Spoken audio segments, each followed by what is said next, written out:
Hey Svitlana, what are the smart moves we can learn from you today? I thought today I would show one of my games, one of my recent games that I played against another Canadian player. So let's start with it, and it's gonna be in the Jobava-London, which is another opening that we haven't fully touched on yet, but always a bit. Do you know the difference between the regular London and the Jobava-London? Yeah, because in our German vice versa show with Elisabeth Pates, we were talking about the Jobava-London because she made a Fritz trainer about the Yeah, Jobava-London, and she loves to play it. And the basic difference to the normal London is that the knight goes to c3 very early on to make some exactly. trouble on c7 in the best case. Yeah. Some London players switch to the Jobava-London and vice versa against certain lines that they play. So, for example, against the King's Indian type of setups, I like to start with this Knight C3 move instead of the regular London move order, because you kind of have to make a choice as black whether you allow me to play E4. So, for example, if they continue with the regular King's Indian setup, which is what a lot of people do, then this is no longer the King's Indian and it's the modern type of setup or the Pyrrhic defense. So it's not going to be the same anymore, and not exactly what the King's Indian player wanted in the first place, which is why a lot of players react with d5 against this, and that is kind of the other part of the Jobava-London. That is that those are all the main lines, and as opposed to the regular London, my opponent would have probably just played the King's Indian stuff against it and not this d5. So now it's a bit different. Maybe it gets the opponent a bit out of the comfort zone, and it's the ideas that are super similar to the regular London. So it's not even that much new things to learn. The main ideas are all the same. So that's why I recommend them, to alternate them a bit, because then it's slightly different that your opponents can't always prepare fully, but it's the same enough that you still feel the positions the same way. So you were right about the c7 square. That's why the knight goes to b5 here to force the black's knight to go to a6, and there was no really other choice there. And although our knight also gets kicked out eventually with c6, we just come back and we kind of forced the opponent's knight to go to a6 while it wanted to go to d7, usually in those types of structures, and play for e5. Take that, black.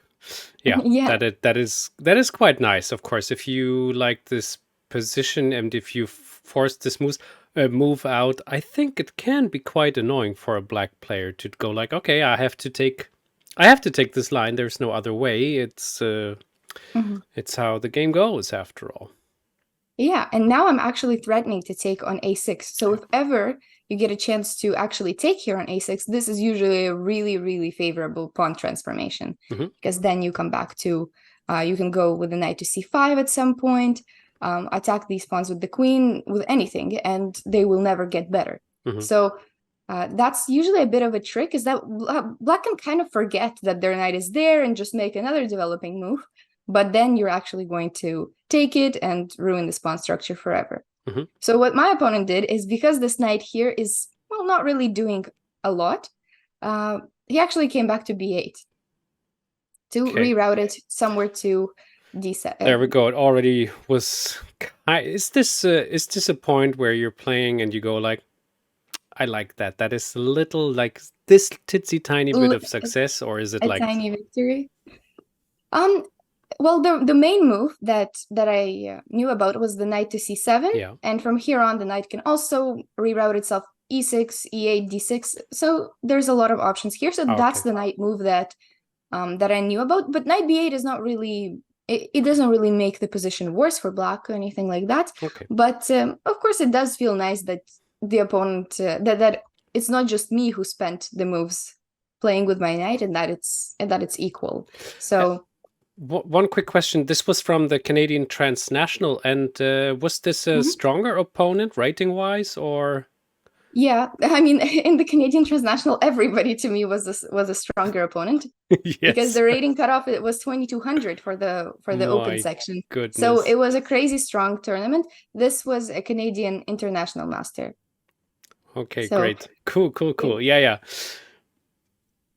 So bishop d3. Yeah, that's the system, how it goes. that's how the London goes. The knight goes to e5, also something we see a lot on the London. Hmm.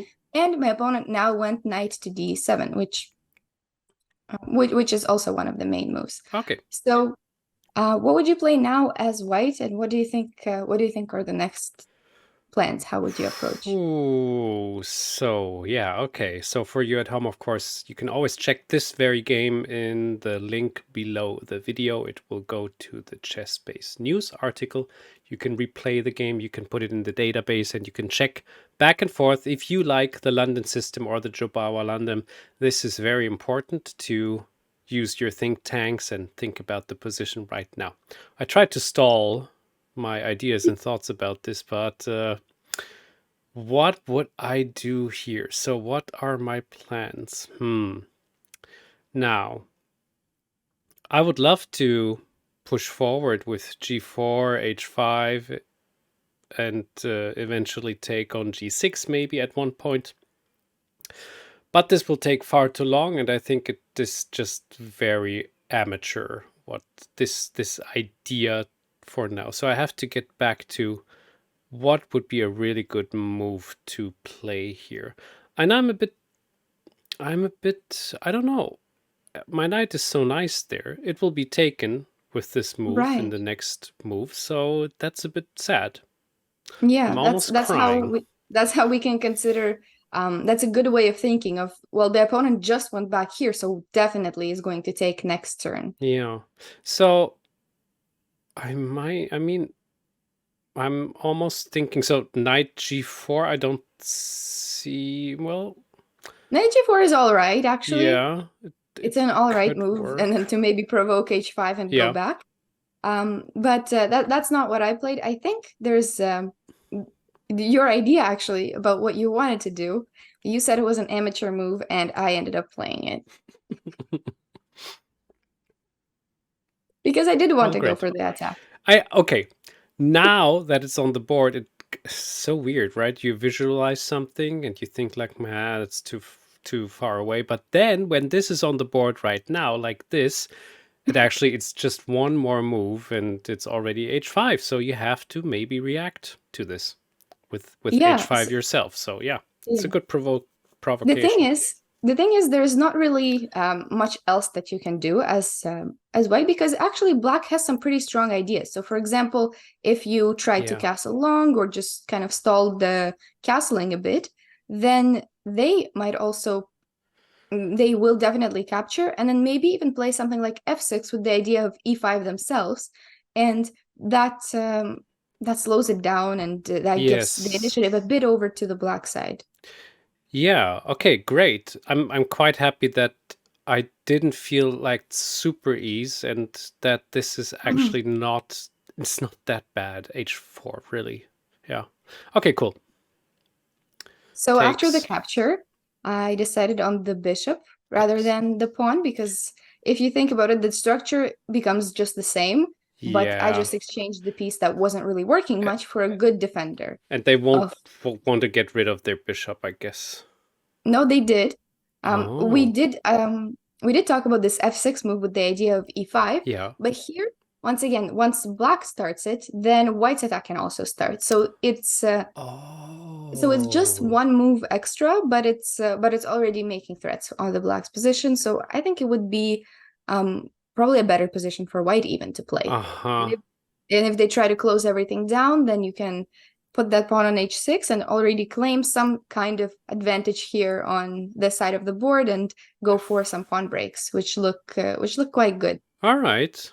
Okay. Interesting.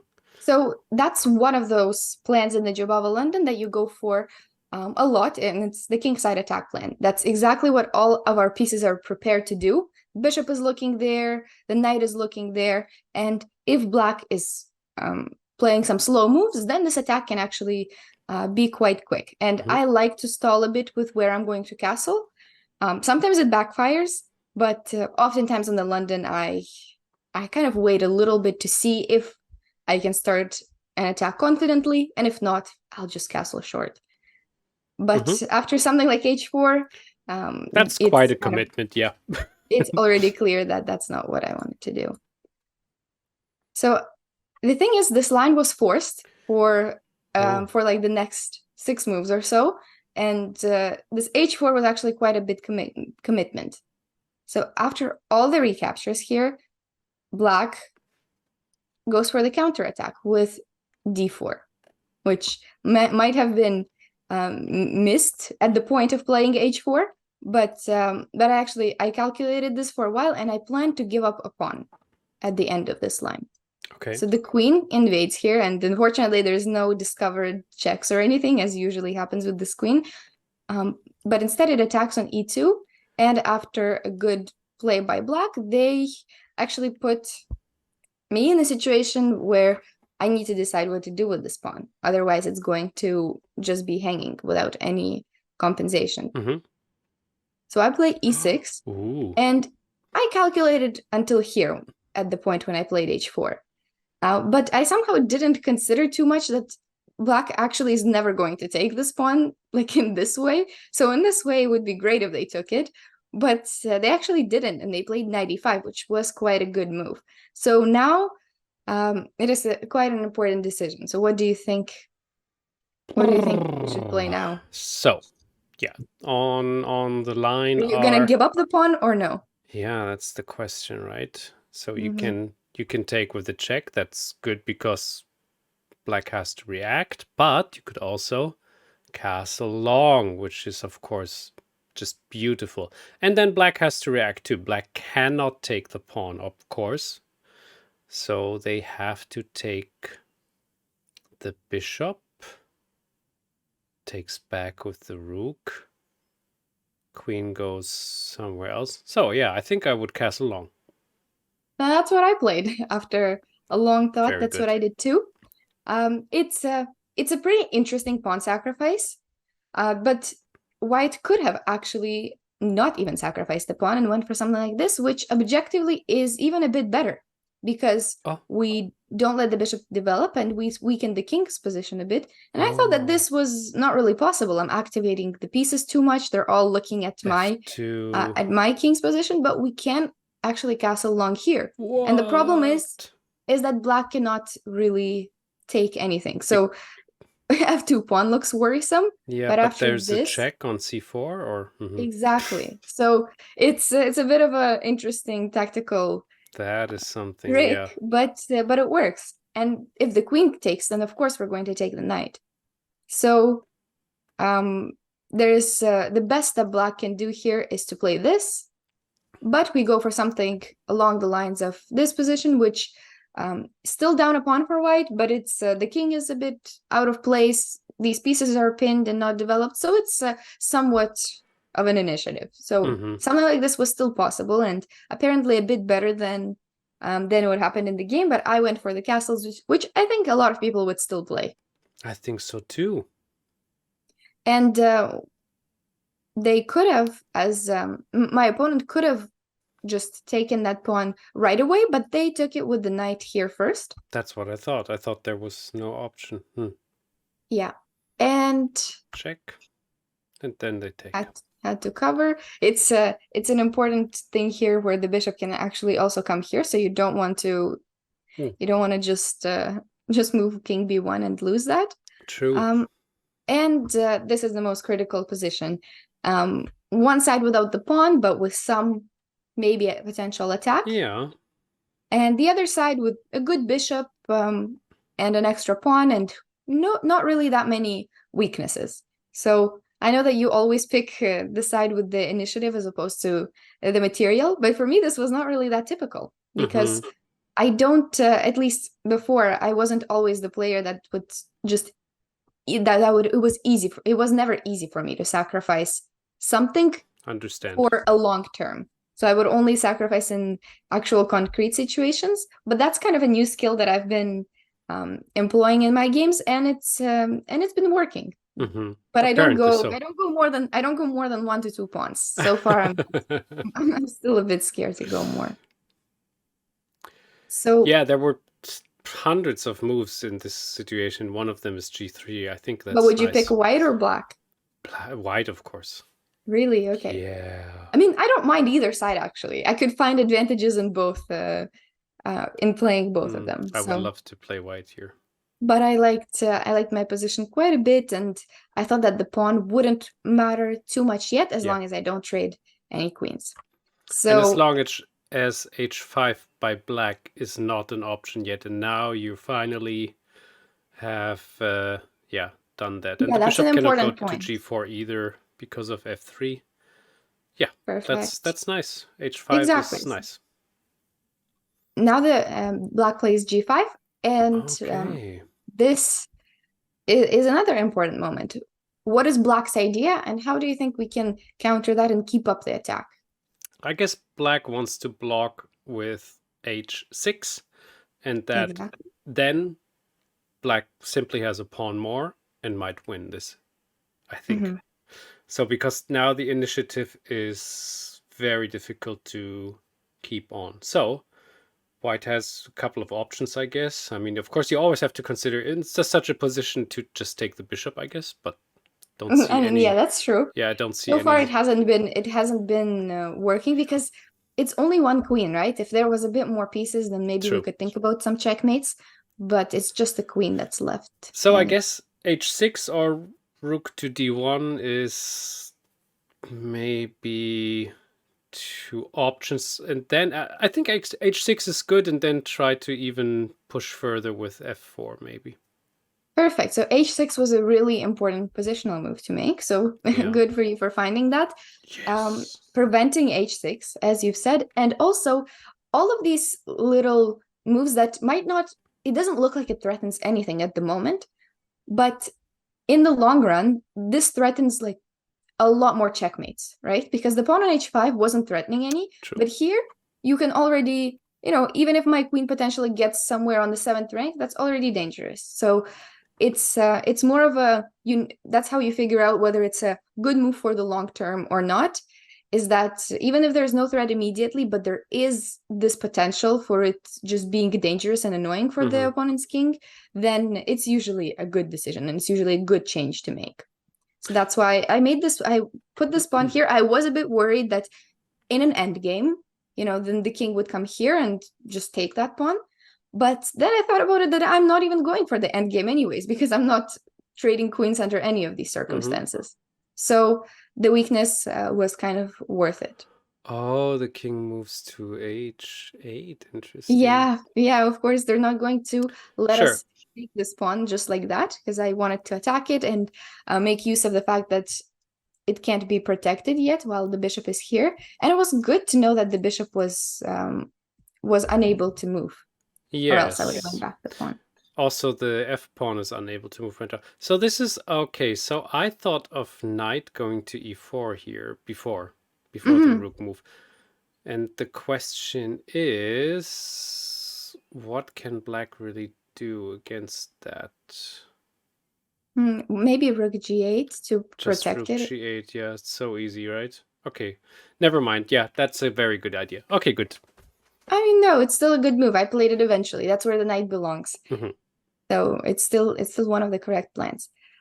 So after the rook attacks, my opponent was maybe a bit getting low on time, or maybe just getting nervous. I don't know, but they didn't even protect this pawn. Maybe he thought, other than just being defensive, I'm not gonna hold on to it anymore. Wow. And he played rook here. So I guess he wanted to activate the bishop and maybe push the pawns forward at some point and get the initiative instead of just defending here on the king side.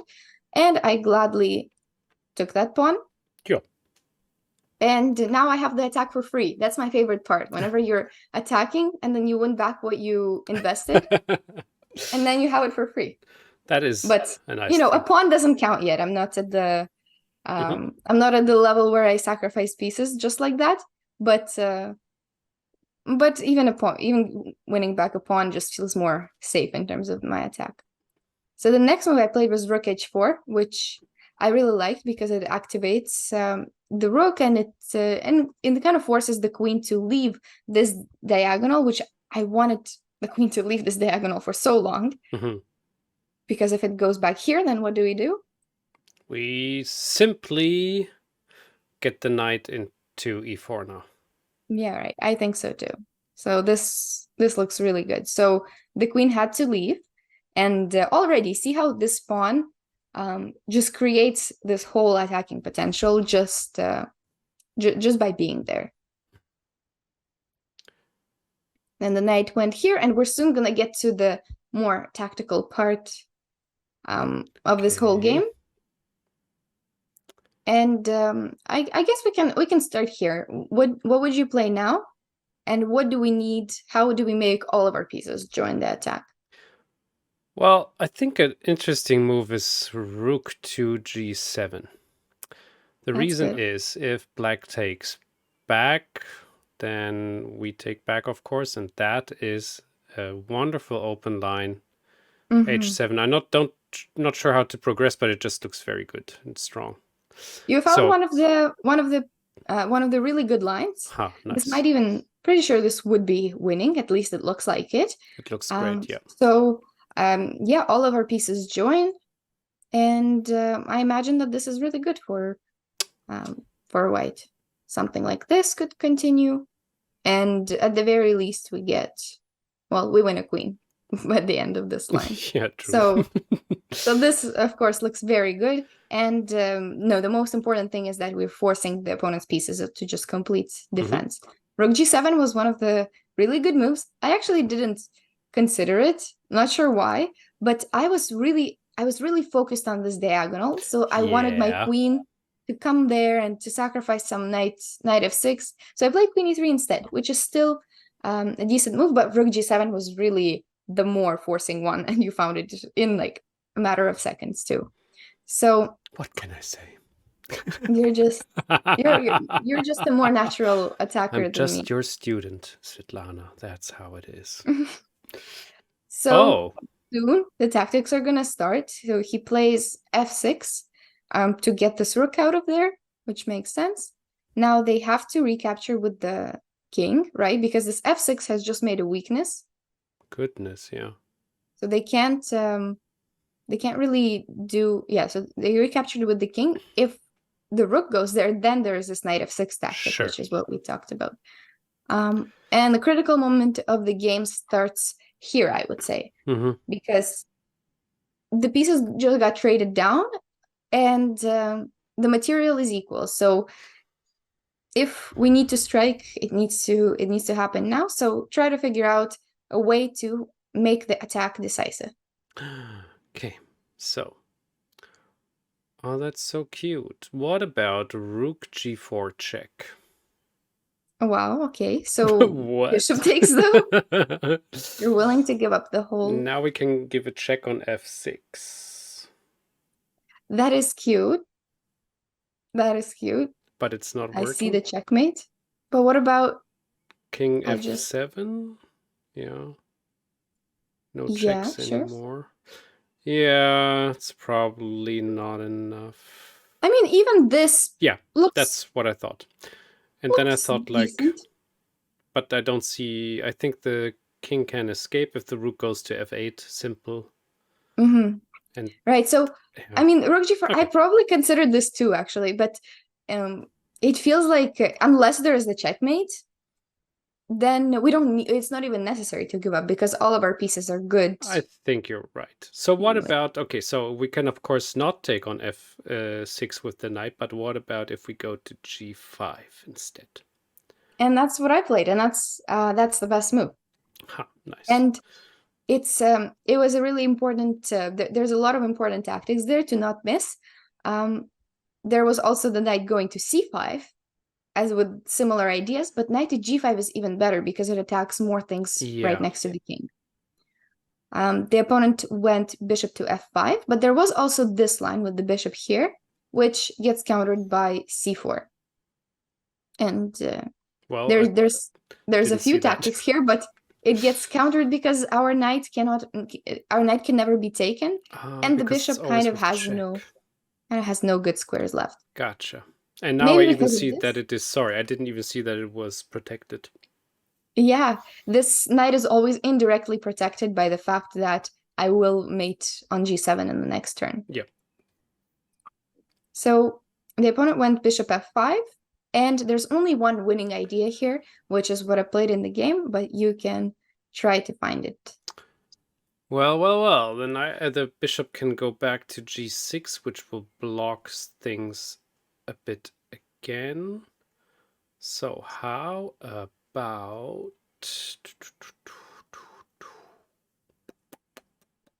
So, okay. I need to think for a second.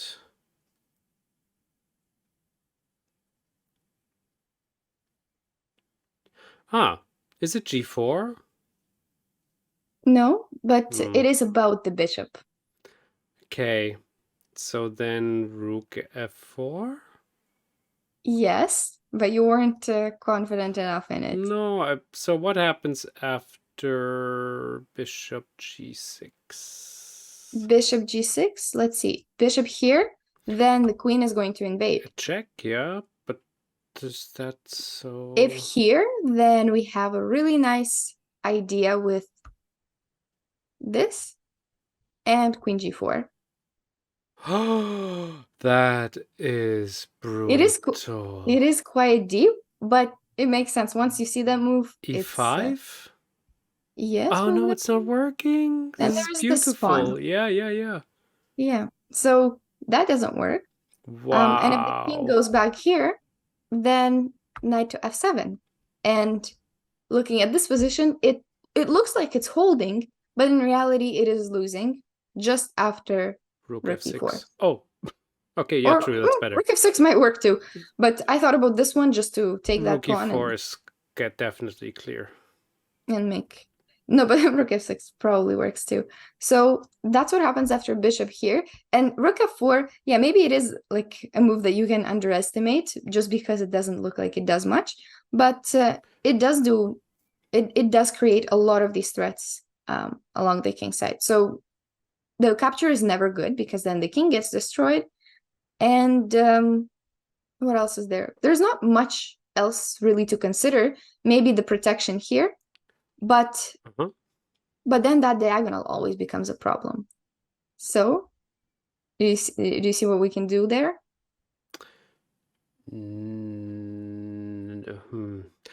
Rook d4 now, right? Maybe possible, but if we're talking about the king more, about the diagonal is just queen b3 with the exact same ideas as before. Yes. But on e6 we play rook f5. Yeah, exactly. Yeah. Okay. Just win. That is nice. That bishop in a nicer way. Didn't see that. Yes. Yeah. Wow. So that was one of the main things that this was building on, is that there's always a problem on this diagonal, is that this bishop has nowhere to go. And that the king is weak. And all of these tactics seem to work really well in my favor. And so my opponent just decided to go for something least dangerous to not get checkmated, but it led to a losing endgame. Yeah, you just take on f5, exactly. Yeah. Queen here, and I have to give back the knight, but it leads to a really good rook endgame. It's an important moment here to notice a small tactic. You take on f6.